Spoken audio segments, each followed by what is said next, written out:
오늘 주신 말씀은 로마서 1장 14절에서 17절 말씀입니다. 로마서 1장 14절에서 17절 말씀입니다. 한 절씩 읽겠습니다. 헬라인이나 야만이나 지혜 있는 자나 어리석은 자에게 다 내가 빚진 자라.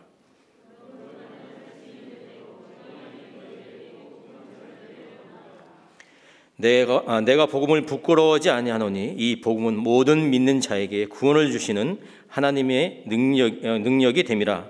먼저는 유다인에게요 그리고 헬라인에게로다. 복음에는 하나님의 의가 나타나서 믿음에 이르게 하나니 기록된 바 오직 의인은 믿음으로 말미암아 살리라 함과 같으니라. 아멘.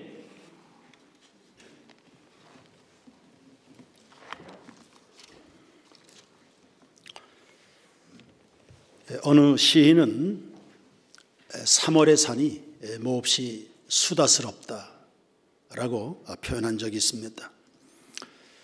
겨우내 움츠러들었던 사냐가 따스한 봄 기운과 함께 기지개 펴는 것을 아주 맛깔스럽게 그려낸 겁니다. 자연의 변화와 발받쳐서 교회도 영적인 기지개를 펴는 때가 봄입니다. 사순절은 봄의 첫자락에서 출발하죠. 성도들마다 부활의 영광을 맞이할 채비를 하면서 자신의 영적 상태를 살핍니다. 교회들이 춘계 부흥 성회를 개최하는 것도 이 시기입니다. 마치 나무가 저 가지 끝까지 물을 채워가듯이 영혼의 갈급함을 채워서 한 해를 준비하는 때가 봄입니다. 우리 교회는 해마다 이 즈음이면 행복 나눔 축제, 총력 전도를 위하여 시동을 걸어왔습니다. 약 2달의 기간을 정해서 기도하고 복음을 전합니다. 안으로는 영적인 각성이요 밖으로는 하나님 나라 확장을 도모합니다. 어김없이 올해도 4월이 찾아왔습니다. 오늘부터 총력 전도 기간을 출발하는데 성도 여러분 준비되셨습니까? 열심히 주님이 예비하신 은혜와 복을 받아 누리는 2달의 기간 되기를 축원합니다. 우리가 어떻게 준비하고 달릴까? 첫 번째, 여러분부터 행복하십시오. 행복 나눔 축제 아닙니까? 나누어 줄 행복이 있어야지. 제가 행복해야 여러분들에게 먹일 것이 있을 겁니다. 어머니들이 행복해야 가족들에게 차려낼 풍성한 밥상이 나올 겁니다. 여러분이 행복하셔야 된다. 믿는 성도들이, 그리스도인들이, 우리 세인교회 성도들이 행복이 철철 넘쳐야 원주의 36만 영혼이 희망을 보게 될 줄로 믿습니다. 우리 성도들의 행복은 어디에서 나오는 겁니까? 그게 바로 구원의 즐거움입니다. 그게 바로 예수 믿는 감격입니다. 내 마음속에 가득 차올라 있는 하늘에 대한 소망입니다. 뺏길 수 없는, 누구도 도적질해 갈 수 없는 주님이 우리 안에 심어놓으신 하늘의 영광 말입니다. 이것이 철철 넘쳐야 된다. 그러므로 행복 나눔 축제를 출발하는 이 즈음, 첫 번째, 여러분 속에 구원을 점검하십시오. 나는 참으로 믿는 자인가? 히브리서 3장 1절에 우리의 믿는 도리의 사도시며 대제사장이신 예수를 깊이 생각하라 했습니다. 예수를 생각하라 무슨 뜻입니까? 구원 문제에 깊이 관심을 가지라, 그런 뜻입니다. 나는, 우리 가정은 내가 그토록 살피고 있는 우리의 이웃들은 구원받았는가? 오늘 우리는 구원의 믿음의 반석 위에 서 있는가? 나는 흔들림이 없는가? 나는 틀림이 없는 그리스도인인가? 주 예수를 믿으라. 그리하면 너와 네 집이 구원을 받는다 했습니다. 너와 내 집입니다. 우리는 원주의 이 땅의 복음화를 도모합니다. 그러면 너는 너로부터 너와 네 집이 구원을 받는다. 코로나 시국을 지나면서 여러분의 믿음은 건재합니까? 다시금 수축해야 될 신앙의 영역은 없는 겁니까? 신희숙 집사님 2010년의 일을 기억합니까? 임민순 권사님과 유진숙 집사님과 매주 토요일마다 전도지 챙겨서 원주 곳곳을 누볐던 그 시간 생각납니까? 그렇게 다시금 사십시오. 매주 토요일마다 새 여집사님이 전도지 챙겨서 토요일마다 원주 구석구석을 누볐던 때가 있습니다. 우리 안에 수축되어야 될 신앙의 영역은 없는가? 지금 우리는 로마서를 묵상하고 있습니다. 로마서는 로마에 있는 교인들에게 보내진 편지입니다. 이미 복음을 들어서 알고 있는 교인들에게 보내진 편지입니다. 바울은 그들에게 복음을 또 전합니다. 복음은 저 바깥에 있는 사람들에게만 필요한 겁니까? 아닙니다. 우리도 또 듣고 또 듣고 또 듣어. 그래서 읽진 않았지만 오늘 11절 말씀을 한번 보십시오. 11절. 내가 너희 보기를 간절히 원하는 것은 어떤 신령한 은사를 너희에게 나누어 주어 너희를 어떻게 해요? 어떻게 해요? 믿지만 복음을 들어 알고 있지만 견고해질 필요가 있는 사람들이다. 총력 전도를 출발하는 우리 세인교회 성도들은 어떠십니까? 여러분 틀림없습니까? 우리는 끝없이 세상의 유혹이나 도전 앞에 직면해 있습니다. 여러분 빈틈없는 신앙들이십니까? 세상의 영혼을 축복하고 섬기고 감당할 준비는 되어 있는 겁니까? 복음은 저 밖의 사람들만 아니라 우리 역시 또 듣고 또 듣고 또 듣고 또 듣고 다시 복음 앞에 내 영혼 선에 주님 만난 그때 나 다시 돌아가 주님께 예배드리며 다시 십자가의 길을 걸으리. 어느새 나도 모르는 사이에 주님의 길에서 벗어나 있는 내 모습 내가 다시 십자가의 길을 걸으리. 하나님의 복음은 또 듣고 또 듣고 또 듣고 행복 나눔 축제 저 바깥에 있는 사람들에게만 관심 있지 않습니다. 내 자신에게 나로부터 출발하는 행복 나눔 축제입니다. 한때 대한민국은 1천만 교인을 자랑했습니다. 그러나 나라 꼴이 이게 뭐냐? 안팎에 자조 섞인 비난을 들어야 됐습니다. 왜 그런 일이 생기는 겁니까? 교인이긴 하지만 문의는 그러한데 온전하게 복음화되지 못한 것이 이유였습니다. 제가 신학교 다닐 때 학교 교훈이 5가지였습니다. 신자가 되라, 학자가 되라, 성자가 되라, 전도자가 되라, 목회자가 되라. 대학이니까 당연히 학자적인 품위를 가져야 되죠. 신학교니까 거룩해야 되죠. 그리고 장차는 전도자로 목회자로 배출이 될 겁니다. 그러나 그 순서가 절묘하지 않습니까? 순서가. 첫 출발이 뭡니까? 전도자도 좋다, 목회자도 좋다. 중요한 것은 그러면 신자가 됐는가? 신자에서 참으로 믿는 자가 되느냐? 여기에서 출발하는 겁니다.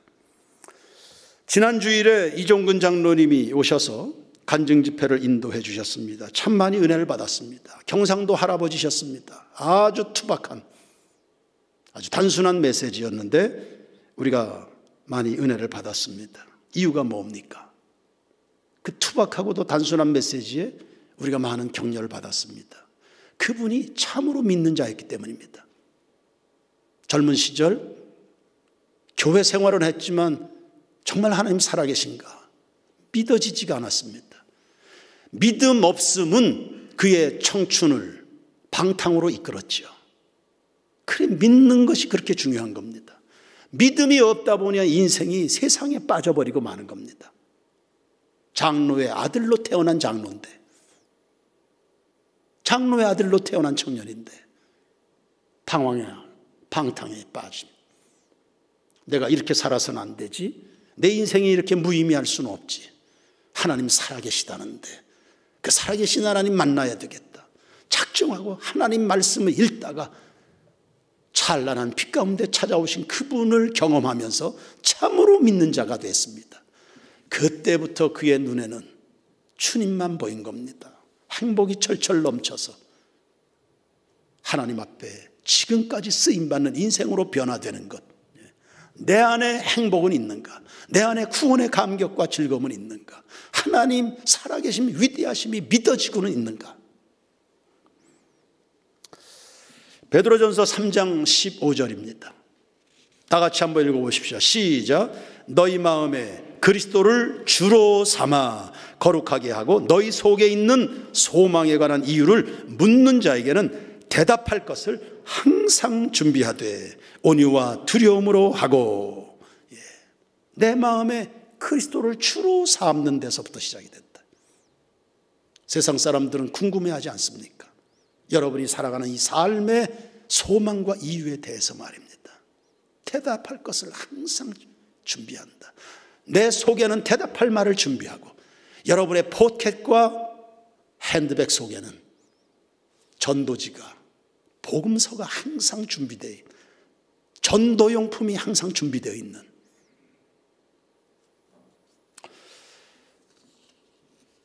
행복나눔 축제를 출발하면서 그래 여러분에게 꼭 한 가지를 권하고 싶습니다.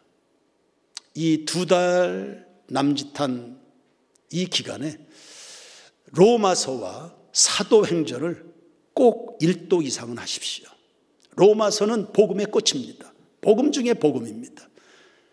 복음서를 읽어나가는 여러분을 구원의 반석 위에 견고하게 세워줄 겁니다. 아멘 하시길 바랍니다.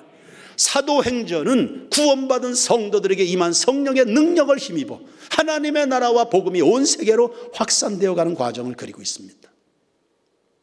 복음, 믿는 자는 선교사가 된다. 믿는 사람은 입을 열게 돼 있다. 믿는 사람은 침묵할 수 없다. 믿는 사람은, 마음에 믿어지는 사람은 복음을 입이 열린다. 로마서와 사도행전입니다. 작정들 하셔서 최소한 1도 이상을, 정독을 2번, 3번, 4번, 5번 하면 더 좋겠지요. 두 번째, 빚진 자의 마음을 가지십시오. 14절 말씀을 보시면 헬라인이나 야만이나 지혜 있는 자나 어리석은 자에게 다 내가 빚진 자라. 사람이 철들었다고 하는 것은 고마움을 아는 겁니다. 참 고맙습니다. 고맙습니다. 고맙습니다. 백세 철학자 김영석 교수는 백세를 살고 나서 느낀 것이 하나 있었습니다. 인생이 뭐냐? 보답하는 것이다. 인생이 뭐냐? 보답하며 사는 것이다. 사도 바울이 그러지 않았습니까? 예수님을 만나고 나니까 세상에서요 제일 나쁜 놈이 자기 자신이었습니다. 그전에는 몰랐습니다. 그전에는 자기가 제일 잘났습니다. 남들은 죄다 다 못난이었습니다. 마음에 드는 사람이 하나도 없습니다. 이 사람은 이래서 저 사람은 저래서 다 성에 차지 않고 문제가 많아. 비난과 비판 일색이었습니다. 사랑할 만한 사람, 사랑해주고 싶은 사람이 아무도 없었던 겁니다. 그게 율법주의입니다. 남들이 귀한 줄을 모르는 거죠. 그러다가 예수님에 대하여 눈을 뜨고 보니까 세상에 나같이 썩은 사람이 다시 없는 겁니다. 내가 이렇게 못났으니, 자기가 가장 못나고 추한 사람이다 보니까 남들이 얼마나 귀합니까? 내가 가장 못났으니까 남들이 얼마나 귀합니까? 참 존경스럽고 사랑스럽죠. 잘못 살아온 것에 부끄러워서 고개를 쳐들 수가 없었습니다. 그런데 더 놀라운 것은 예수님이 이 못나고 더러운 사람을 사랑하셔서 이 못난 사람을 어디다 쓰나, 나 같은 것을 도대체 어디에 쓰나, 그런 생각 여러분 들 수가 있을 텐데, 나 같은 것이 어디에 쓸 수 있나, 어디다 내가 명함을 내면, 그렇게 알고 살았는데 주님은 바울에게 사도의 직분을 맡긴 겁니다. 참 놀랐다. 참 놀랐다. 그 고백하기를 나는 죄인 중에 괴수요 폭행자였다. 그런데 내가 도리어 긍휼을 입어서 오늘날 나의 나 된 것은 하나님의 은혜였다. 할렐루야. 감사한 마음을 가지게 되면서 이 은혜를 보답해야 될 텐데, 이 은혜를 보답해야 될 텐데, 하나님께 받은 사랑 이거 보답해야 될 텐데 내가 어떻게 보답할까? 그게 바로 선교였습니다. 헬라인이나 유대인이나 지혜로운 자나 어리석은 자, 모든 사람들에게 내가 이 빚을 갚아야지, 이 빚을 갚아야지. 구약의 시인은 이렇게 고백하더군요. 시편 116편 12절 말씀을 한번 보십시오. 내게 주신 모든 은혜를 내가 여호와께 무엇으로 보답할까? 저 우리 세인교회 모든 교우들이 철든 신앙인이 되기를 주의 이름으로 축원합니다. 이 보답해야지, 주님의 은혜 갚아야지. 어떻게 갚을까? 예수를 전해줘야 되겠다. 그래서 다 같이 다른 사람들, 나같이 못난이로 살아가는 사람들이 없게 해야지. 그래서 내가 예수를 전해줘야지. 예수를 전해줘야. 그래서 복음 전도자의 삶을 살아가는 겁니다. 성경은 빚지지 말 것을 말씀합니다. 그리고 피치 못해서 빚을 지게 되면 반드시 갚을 것을 말합니다. 단구동 예배당 시절에 한 권사님이 생각나네요. 지금은 강릉으로 이사를 갔습니다. 60대 간 넘었을 권사님이었는데 한쪽 다리에 장애가 있었습니다. 걸을 때마다 절뚝절뚝 걷는 게 몹시 불편한 권사님이었습니다. 그런데도 아마 전도를 굉장히 열심히 했던, 아마 교회에서 제일 많은 시간을 들여서 전도했던 권사님이셨습니다. 그분의 입에서는 늘 찬송이 흘렀죠. 주님의 높고 위대하심을 내 영혼이 찬양하네. 뭐가 그렇게 감사할까요? 장애인으로 살아가는데 쩔뚝쩔뚝 교회 걸어오는 것도 쉽지 않은, 근데 뭐가 그렇게 기쁘고 감사해서요? 내 영혼이 찬양한다. 늘 이 찬양을 입에 달고 살았습니다. 목사님, 제가 하나님께 받은 은혜가요, 얼마나 나를 살려주셨는데, 나 같은 것 주님이 사랑해 주셨고 살려주셨는데 제가 너무너무 감사해서요. 그래서 때마다 예배당에 와서 전도지와 전도용품을 한 가방씩 챙겨가지고, 다른 데서는 몰라도 적어도 내가 사는 내 아파트, 현지 네버빌입니다. 이 아파트는 내가 다 보고만 해야지.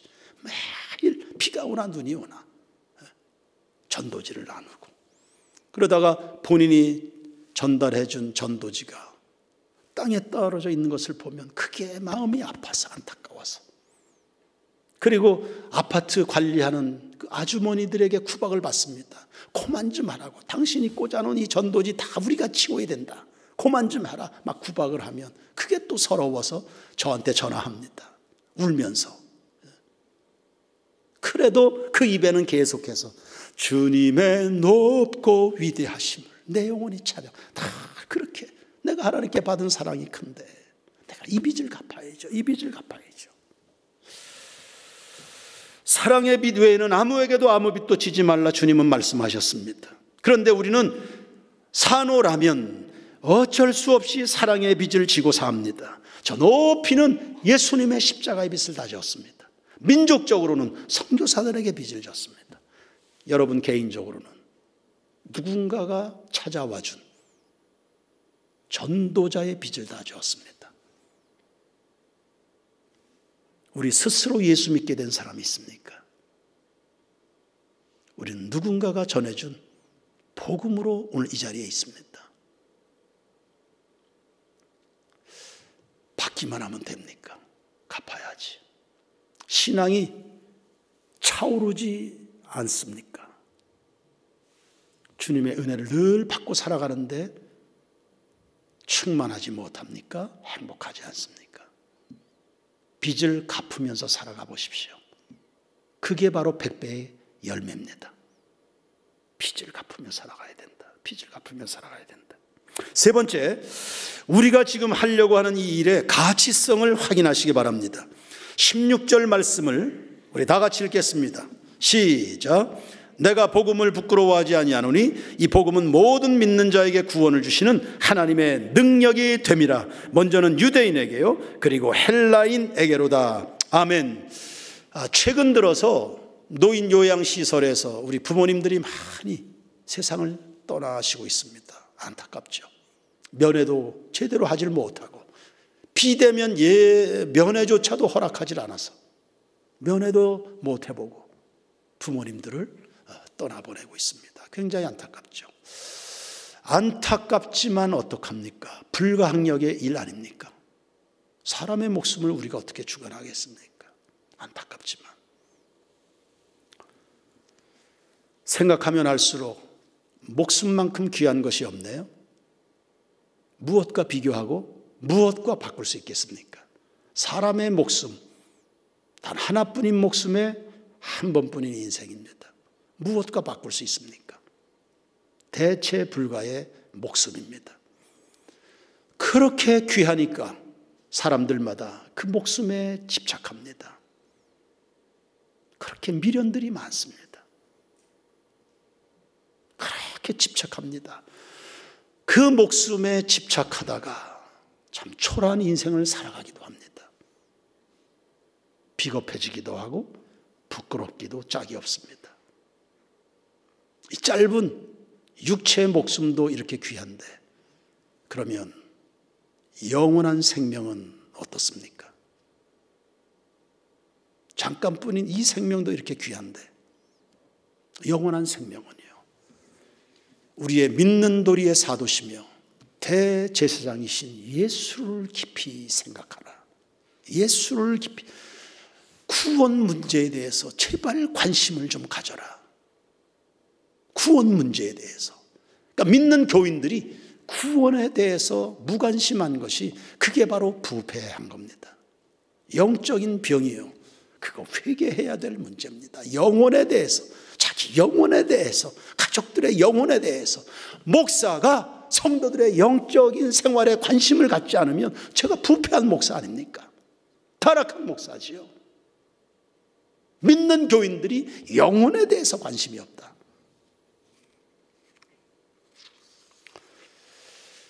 이 영원한 생명은 어디에서 나오는 겁니까? 그게 바로 복음입니다. 내가 이 복음을 부끄러워하지 아니하노니, 사랑하는 세인교회 성도들이여, 이 복음이, 여러분이 믿는 예수가 자랑스럽기는 하고 있습니까? 예수가, 복음이, 내가 이 복음을 부끄러워하지 아니하노니, 이 복음은 모든 믿는 자들에게 구원을 주시는 하나님의 능력이 된다 그랬습니다. 얼마 전에 한 집사님이 저에게 이런 이야기를 해줬습니다. 진지하게 중요한 결정을 해야 되는 그런 대화를 해야만 하는 그 순간이었습니다. 중요한 대화니까 제가 물었죠. 집사님, 저를 신뢰합니까? 문제를 해결해야 되는데, 집사님 저를 신뢰합니까? 그럼요. 목사님 만나서 제 인생이 달라졌는데요. 굉장히 보람 있는 이야기였습니다. 제가 목사님을 만나서 변화됐습니다. 목사님 신뢰하죠. 그러나 여러분, 제가 그 집사님을 그렇게 만든 겁니까? 아니잖아요. 제가 전해준 예수님 이야기가 그를 새롭게 한 거죠. 아멘. 제 입에서 나간 복음이 그 인생을 바꾼 거죠. 저도 예수님 때문에 변한 거 아닙니까? 오늘 복음을 전한다. 우리 입에서 선포되는 하나님의 말씀이 가지는 가치성이 바로 여기에 있는 겁니다. 17절 말씀도 보십시오. 복음에는 하나님의 의가 나타나서 믿음으로 믿음에 이르게 하나니 기록된 바 오직 의는 믿음으로 말미암아 살리라. 아멘. 복음에 뭐가 나타납니까? 하나님의 의가 있습니다. 그러니까 이 하나님의 의, 예수의 복음이 전달이 되면 불의가 추방되고 거기에 하나님의 영광이 나타난다는 것입니다. 죄인은 회개하고 새 사람이 된다는 뜻이죠. 실제로 영국 웨일즈 지방에 복음의 운동이 일어났습니다. 산업혁명 후에 사회가 급속도로 변화를 맞이하게 됐습니다. 그 중에 하나, 빈부격차가 굉장히 심각했습니다. 사람들마다 허탈감에 빠지기 시작했습니다. 정신적 패닉이 온 사람들은 술과 마약과 향락에 빠져들었죠. 자연스러운 겁니다. 그러다가 이 나라 이 민족이 이렇게 돼서는 안 되는데, 이 민족이 이래서는 안 되는데, 우리의 도시가 이렇게 휘청거려서는 안 되는데, 마음의 부담을 느낀 성도들이 기도했습니다. 하나님, 이 나라를, 이 민족을, 이 도시를 불쌍히 여겨달라고. 그렇게 하다 성령이 임하고 성령 받은 사람들이 복음을 증거하고, 그게 바로 부흥이었습니다. 도시에 거룩한 변화가 일어나기 시작했네요. 술집에 드나드는 사람이 줄어들게 됐습니다. 영업이 안 됩니다. 술집이 문을 닫습니다. 마약과 매춘이 중단됐습니다. 도적질하는 사람, 사기치는 사람, 강도짓하는 사람들이 사라지기 시작했습니다. 교도소에 죄수가 없습니다. 들어올 만한 사람들이 없습니다. 이게 바로 복음이 가지는 가치성입니다. 사회 계몽운동으로 된 것이 아닙니다. 누군가는 기도했고 눈물로 기도했죠. 하나님의 나라 임하시라고. 주기도문에 그 역사가 우리의 사회, 우리 삶에 일어나달라. 그렇게 누군가는 기도하고 누군가는 복음을 증거합니다. 민족이여 하나님께로 돌아와라. 누군가는 복음을 전한 겁니다. 여러분, 이것은 저 먼 영국 땅의 이야기가 아닙니다. 여러분들도 다르지 않잖아요. 어느 날 여러분도 예수 믿으면서 변했잖아요. 여러분도 예수 믿고 변한 거 아닙니까? 못된 습관들 예수 믿고 끊었지 않습니까? 하나님 두려워하기 시작하면서 술과 담배와 음란과 거짓말을 그치고 정직을 위하여 몸부림을 치고 양심에 어긋난 일을 하면 그렇게 괴롭고, 여러분도 그러지 않습니까? 그러면서 가정에 평화가 찾아오지요. 자녀들은 웃음을 되찾지요. 마음속에 희망이 생기니까 하는 일들이 다 잘 됩니다. 형통하고 번창하는 일이 일어나게 됩니다. 주님이 살아계시고 우리와 함께 하시는 것들이 하나 둘씩 눈으로 확인이 되니까 그게 간증거리죠. 믿음은 더 견고하게지고 우리 영혼은 충만하게 부요함으로 가득하게 되고, 이게 남의 이야기입니까? 오늘 우리가 복음 전하는 이 일들이 이런 데 가치성이 있습니다. 개인은 변화되고 역사의 판도가 바뀌는 겁니다. 그러므로 민주화보다 시급한 것은 복음화입니다. 민족 통일보다 시급한 것은 복음화인 겁니다. 경제 활성화보다 시급한 것 예수화, 복음화가 되는 겁니다. 여러분이 예수 잘 믿는 것 세상에 보게 될 겁니다. 오늘날 여러분이 전하려고 하는 그 예수가 이 나라 이 민족을 살려내게 될 줄로 믿습니다. 그러므로 명확한 목표의식을 가지시기 바랍니다. 오늘의 가정에 복음화가 원주의 복음화가 될 것이다. 원주의 복음화가 대한민국의 복음화가 될 것이다. 대한민국의 복음화가 세계의 복음화가 될 것이다. 사도행전 1장 8절입니다. 오직 성령이 너희에게 임하시면 너희가 권능을 받고 예루살렘과 온 유대와 사마리아와 땅끝까지 이르러 내 증인이 되라. 가장 가까운 이웃에서부터 시작하지만 우리의 비전은 저 땅끝까지 가 있습니다. 안드레가 자기 형제 베드로 한 사람을 예수님께 인도했습니다. 유대 땅과 사마리아가 심지어 로마까지 복음이 진출하게 됐습니다. 그냥 내 가까운 한 사람에게 전한 복음입니다. 그러니까 한 사람이 아닌 겁니다. 여러분의 주변을 찬찬히 살펴보십시오. 누구를 챙겨야 될까? 그동안 무관심하게 살아왔던 우리의 인생들을 회개하면서요, 내가 누굴 챙겨야 될까? 누굴 위해서 기도를 시작할까? 여러분의 가족의 형편은 어떻습니까? 또 낙오된 교우들은 보이지 않습니까? 침체 가운데 있는 영혼들은 없습니까? 정말 중요한 최고의 가치를 버려두고 불에 타서 없어질 것들에 집착하고 살아가는 내 모습은 아닙니까? 이웃의 모습은 아닙니까? 정말 생명과 같은 그 중요한 것들을 놓치고 인생을 낭비적으로 살아가고 있는 자녀들은 아닙니까? 각종 환난 풍파를 만나서 신음 중에 있는 지체들은 없습니까? 아니, 아예 하나님을 등지고 살아가는 이웃들은 없습니까? 샅샅이 다 헤아려서 정중하게 기도하면서 구원으로 초청하시길 바랍니다. 여러분 자신도 여러분의 이웃들도 하나님의 눈으로 바라보시길 바랍니다. 감동을 주시는데 하나님이 이와 같이 말씀을 주시는데도 결코 영혼들을 방치하지 마십시오. 기도하고 찾아가고 권하십시오. 디모데후서 4장 2절에서 5절까지입니다. 너는 말씀을 전파하라. 때를 얻든지 못 얻든지 항상 힘쓰라. 범사의 오래 참음과 가르침으로 경책하며 경계하며 권하라. 때가 이르리니 사람이 바른 교훈을 받지 아니하며 귀가 가려워서 자기의 사욕을 따를 스승을 많이 두고, 이런 것들이 다 장애 요소인데 이런 장애 요소에 물러나지 마십시오. 또 그 길을 진리에서 돌이켜 허탄한 이야기를 따르리라. 안 들으려고 한다는 거죠. 안 듣는다고 해서 우리까지도 멈추시면 안 됩니다.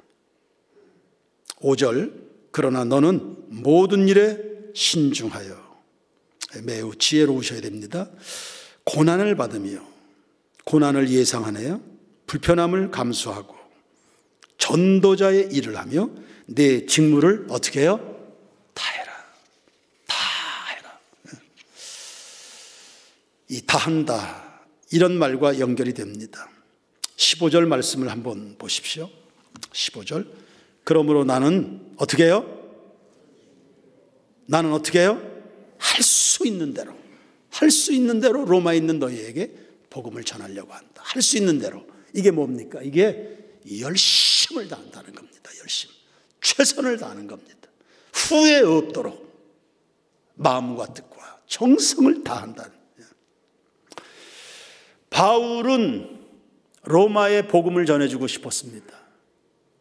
길이 잘 열리질 않았습니다. 한 번, 두 번 좌절하는 일들이, 계획을 세웠는데 되질 않는 겁니다. 그 계획이 좌절된다고 해서 로마에 복음 전하려는 그의 열정마저도 좌절된 건 아니었습니다. 계속 꿈을 가지고 기도하고 드디어 하나님이 문을 열어주셔서 로마에 진출하는 것을 우리가 알고 있습니다. 최선을 다한다. 포기하지 않는다. 열심을 다한다. 끝까지 한다. 여러분, 10개를 가지고 있는 사람이 5개만 내놓으면 그거 최선을 다하는 거 아닙니다. 100kg를 번쩍 들어 올릴 수 있는 사람이 겨우 10kg를 가지고 그렇게 살면 그거 부끄러운 겁니다. 바울은 자신의 힘을 다 쏟았습니다. 그래서 디모데후서 4장에 자기 인생의 마지막을 이렇게 정리합니다. 내가 선한 싸움을 싸웠고 달려갈 길을 마치고 믿음을 지켰으니 이제 후로는 의의 면류관을 하나님이 나에게 주실 것이다. 이렇게 인생을 마무리했습니다. 여러분, 남편을 전도해야 됩니까? 힘을 다하시기 바랍니다. 아이들이 어느새 커서 말을 잘 듣지 않죠. 그러나 힘을 다해 보십시오. 하나님이 우리에게 하신 것처럼 말입니다. 그분이 노력하시는 것 보십시오. 선지자들 계속 보냅니다. 맞아 죽고 톱으로 켜서 죽고 온갖 피납받고 고난받습니다. 계속 보냅니다. 들으라고, 깨달으라고, 돌아오라고 선지자들 계속 보냅니다. 포기하지 않습니다. 마지막에는 당신의 아들까지도 보냈습니다. 각종의 비유로 말씀합니다. 양이 피를 흘리며 죽어나가는 과정에 계속해서 하나님의 사랑을 계속 말씀합니다. 예배 시간마다 주님의 사랑을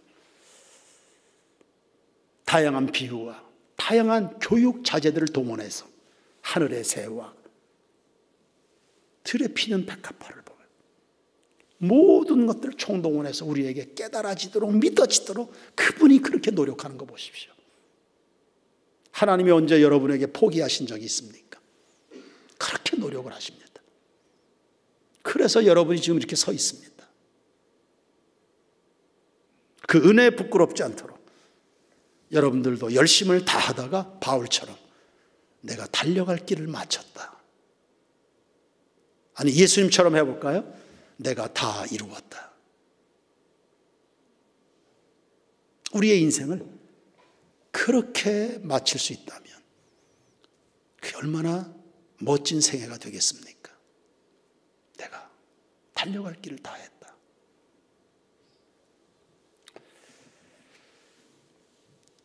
주님 따라가는 길에는 반드시 상급이 있습니다. 반드시 축복이 있습니다.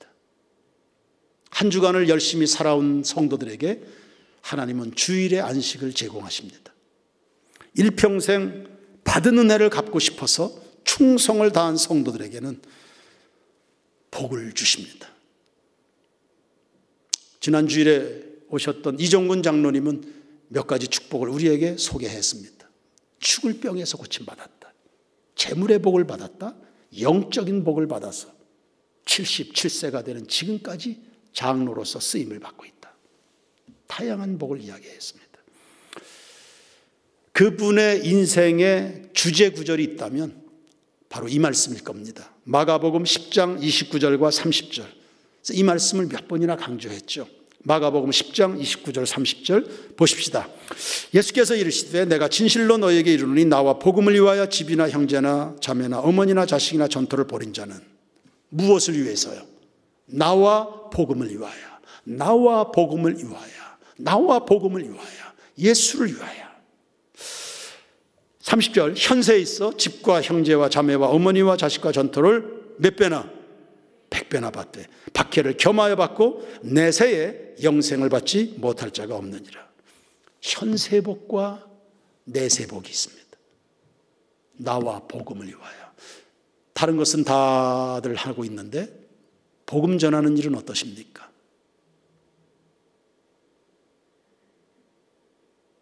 당신 만나서 내 인생이 변화됐습니다. 당신이 전해준 그 예수 때문에 내 인생이 이렇게 됐습니다. 사도 바울은 그렇게 해서 구원받은 그 영혼들이 자신의 영광이요 면류관이라 했습니다. 적어도 우리 세인교회 성도들 되면 그런 인사는 받을 수 있어야죠. 당신 때문에 내가 살았습니다. 당신이 어느 날 전해준 내가 그렇게 밀어냈지만 또다시 찾아왔던 당신이 내밀어준 그 예수 때문에 내가 이렇게 됐습니다. 이 소리는 들을 수 있어야지. 우리 성도들이요. 현세와 내세의 복이 약속되어 있는 복음 전도하는 일에도 열심을 다하는 여러분 모두가 되고 이번 기회에 그동안 해결되지 못했던 가정의 복음화도 다 이루시는 여러분 모두가 되길 주의 이름으로 축원합니다. 축원합니다.